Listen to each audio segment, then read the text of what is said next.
மதிய ஃபுட்டு அதோட கம்மியா இருக்கணும், நைட் ஃபுட்டு அதோட கம்மியா இருக்கணும். மார்னிங் ஃபுல்லா சாப்பிடணும். அப்பதான் நம்ம பாடி வந்து நம்ம நிறைய ஆக்டிவா இருக்கும். அப்ப அந்த ரிச் எனர்ஜியா எடுத்துக்கிட்டீங்கன்னா அது வந்து உங்களுக்கு ஒர்க் பண்றதுக்கு நல்ல ஒரு இது கொடுக்கும். மதிய ஃபுட்டு ஓரளவுக்கு நம்ம அதுக்கப்புறம் கொஞ்சம் ஸ்லோவா ஆயிடும் நம்மளுடைய மூவ்மெண்ட். நைட்டு வந்து சாப்பிட்டுட்டு நம்மளுடைய வாழ்க்கை முறை எப்படின்னா 12-11 கூட போயிடுவோம். சாப்பிட்டுட்டு உடனே தூங்குவோம்.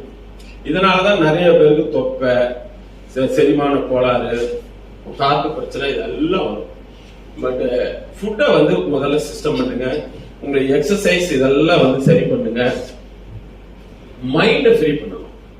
எதை பத்தி கவலைப்படாது. இந்த வாழ்க்கை நமக்கு கிடைச்சிருக்கிறது சந்தோஷமான வாழ்க்கை. இதை நம்ம எப்படி கடக்கணும், எதை பத்தி கவலைப்படக்கூடாது. இன்னைக்கு சோசியல் மீடியால நிறைய பிரச்சனைகள், அதெல்லாம் ஒரு ஜாலியை தூக்கி போட்டுட்டு போய்கிட்டே நம்ம அதே நேரத்துல நம்ம பணியை வந்து சிறப்பா செய்யணும். இன்னைக்கு வந்து